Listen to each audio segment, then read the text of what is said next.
Hello ladies and gentlemen, Starbar Gamer here. Figured I would do another ship pilot reviews of ship video. This time we're going to be looking at one of the more beloved ships in game, the Constellation, and in this case the Constellation Aquila, because it's the only ship I currently have access to. So again, it's a great looking ship. I really love the look of the Constellation series. They're great looking ships. They're actually pretty decent in combat, and they're pretty decent in just overall for cargo hauling, etc. But we're not looking at it from that perspective. We're looking at it from the pilot perspective. This is one of the first multi-crew ships you're going to get into the game after the Cutlass and the Freelancer, which I'll do those later. I wanted to go, yesterday we did the Starfarer Gemini and we did the Arrow. So we did the most maneuverable ship, the least maneuverable ship. And as far as mass goes, this should be a ship that's actually closer to the middle of the pack between those. So it should handle somewhere between the Starfarer and the Arrow. You've got the Freelancers, which are kind of almost the heavy fighter handling. They handle pretty well. They got a little bit more slide than you would expect, but they handle pretty well. You got the Cutlass that handles pretty similar to the Vanguard. So you've got these ships that are kind of like in the heavy fighter category. Then you have something like this. I believe it's classified as a large. It might be a medium, but it really doesn't matter. You look at it, it's a big ship, but it's not huge. It's not Starfarer sized. It's not Caterpillar sized. It's pretty small, especially when you go into combat against a Caterpillar in game right now. You might have a Caterpillar being supported by an Andromeda, some Buccaneers, etc. And this is a gun ship. In this case, it's an exploration ship that also it has a bottom turret, it has a top scanning turret, it carries 96 SCU of cargo, so it carries a decent amount of cargo. It's no slouch in that category, it's no slouch in the combat category. But for the pilot category, you've got 4 big engines, 4 smallish, medium retro thrusters. Forgive the lights, right now those are kind of bugged. I've deleted my user folder, they're still there, so they are on. Whether they're on or off, it's basically on or high beams, but that's a bug that's hopefully going away next patch. So again, you've got 4 engines, you've got these 4 in the front kind of VTOL fans to assist with landing on planets, maneuvering on planets, etc.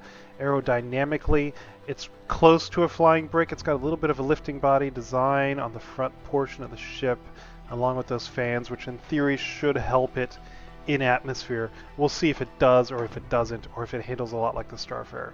So let's go on inside, and we're going to take a look around inside. We've got over here, and on the left hand side you have this console. So this is your power off, power on. It's also engine on, engine off, spool quantum. And over on this side you got your exit, you got your you got more screens than you do on the other ships. We've got 1, 2, 3, 4, 5, 6, 7 different screens. Plus your main HUD, which is very similar again to all the other HUDs. So really nothing to really worry about too much here. If we look down here, let's look and see if we got rudder pedals. Nope. So we're looking at the stick doing your roll, as well as your yaw, I'm sorry, I don't see how that's happening. Watch the stick here. Watch carefully. Left, right. You can see our flight path vector on the top, moving left and right. And then we're going to do roll. Same stick movement. How is that? I don't understand how this is doing it with the same stick. So from the pilot perspective, that's an obvious, in my opinion, serious flaw for the Constellation as far as the controls go. Visually, this wouldn't work in real life. I mean, I'm turning my stick left and right, and it's rolling me, and then now I'm turning it left and right, and it's yawing me? Not a lot, just it's a smaller movement. So I'm not sure how that's supposed to work. Obviously, on the left, we got throttle forward, reverse, neutral, so that part is the same, and then again, pitch will be, I'm sure, stick up and stick down. So that, from that perspective, from the pilot perspective, the The HUDs are fine, they're holographic, they work, they do the job. You got all your information here visually on the screen. That's working just fine. The right stick being pretty much every axis. Really, this yaw should be a twist. You know, that should be a twist animation rather than a left and a right. And again, the same thing as on the other larger ships. You've got 3 seats up here. Why can't you have another co-pilot that actually has the ability to fly the aircraft? You know, again, this isn't a full-on large military ship, so maybe I can understand it. One will be scanning, one will be systems, whatever. But it does bother me with larger ships with multiple seats up front, why only one person can fly. Let's talk about the handling here. Let's choose a current frame of reference. We'll go ahead and point ourselves at the planet. We'll use actually that moon over there. Alright, so we're pointed at the moon. We'll do roll. Pretty close to Starfarer. I mean, I'm not timing it degrees per second, but it feels similar to a Starfarer. Let's do the yaw. All the way around.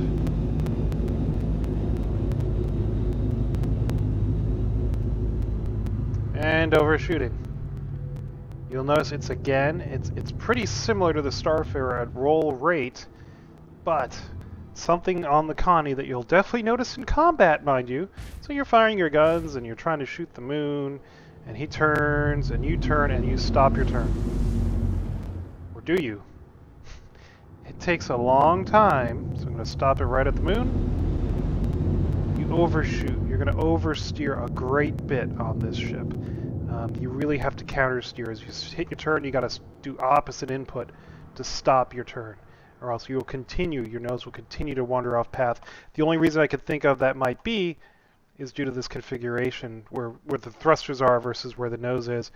But again, it doesn't make sense for a ship like this in this size to have those issues, in my opinion, especially not in space. So again, that's an issue. We'll check our pitch.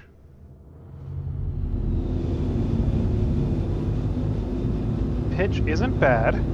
Pretty decent rate. Right back around again, just for funsies. Sun, planet, here comes the moon. We're going to try to stop aiming at that moon again. We went past it, and I have to use counter force to get it back. The nose on this ship really wants to just continue in the direction it's going, which I would assume is just the way they've built the flight model. And that's how it's in space. So let's see what it does in atmosphere. Who's on this side of the planet? Sherman, you're our man. Sherman, if he can't do it, nobody can.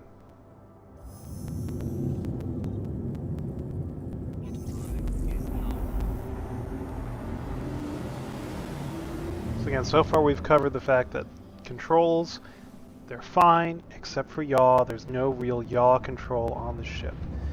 So that's a problem, and something that, in my opinion, needs to be addressed. Okay, Sherman, you are supposed to be on this side of the planet. Apparently, Sampar fails at navigation, day-night side.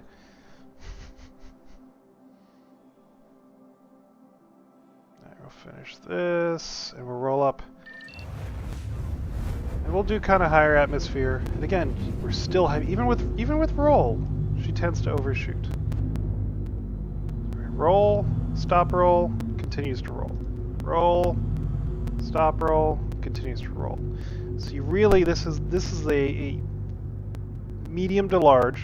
She's not a large, she's not fat, she's not heavy, but she handles closer to the Starfarer than she does to the Arrow, even in atmosphere. So here we are in atmosphere. We're going to go ahead and do the same. We'll do a pitch, we'll do it fun, we'll do it the opposite direction, we'll pitch down and then up. We're at altitude 8,000 meters. Rolling. 8.2 was the start. And we overshot. Now you'll notice the pitch change is only really hitting 3 Gs. So here we go. We're going to start at 0 again. We're going to go the other way around. We're maxing at 7 Gs of pitch movement on this ship. So really, it's the nose of the ship is very, very weak. Let's do a left turn. I mean, think of the arrow. We saw something like 10 Gs lateral.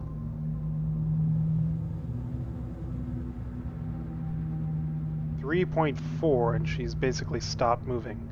The atmospheric forces made it stop. Go the other way.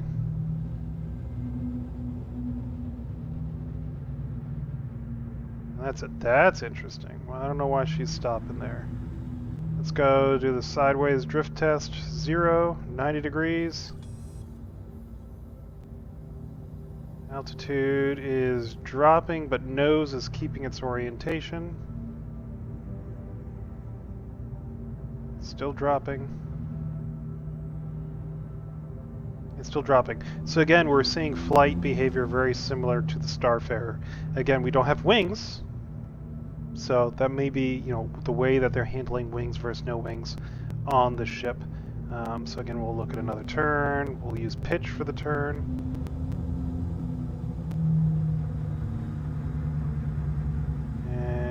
Looks like about 10. It's the only way you're going to maintain altitude. So again, very similar to Starfarer. And again, look at this, look at that motion, the recovery. It is very, it's honestly, it's difficult to control. This is not a ship, you're not going to dogfight in this ship. I can understand that. It is a gunship. You know, you're going to be focusing on keeping your turrets on target and occasionally taking a shot when you can if the target comes across your nose and using your larger weapons. So you're going to be flying very similar to this. But it's hard to keep your turrets on target. Whenever you make a turn, you start your turn and you try to keep them on target, and then you're rolling, and then, whoop, nope, that's not what I wanted. I wanted my nose down here. Oh, I overshot.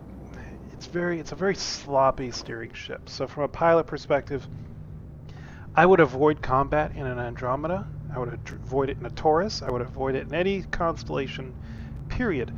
It is not a ship for combat. I mean, it handles fine for carrying cargo.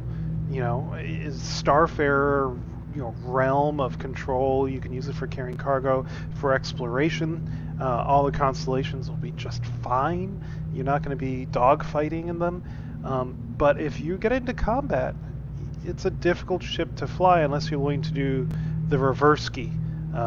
Reverse ski is basically you throw the ship in reverse, you try to keep your target in front of you, and you fire at it that way. Or you just come to a full stop and hope your shields are enough to keep up and do combat that way. It's going to be difficult to track your target. It's going to be very, very difficult. I highly suggest, if you have a constellation, to upgrade your shields, upgrade your drive, upgrade your turret weapons. The main weapons are fine as they are. If you want to upgrade them, I would leave that to last, because this is not a ship that the pilot is going to have an easy time unless they're reversing or they're firing at long range. You're going to have a hard time getting the main guns on target because of this oversteering situation. It's just not, you know, for all directions and all axes, she has a tendency to oversteer, which is interesting, and I can't, there's nothing aerodynamically looking at this ship to explain the current flight model for the Constellation.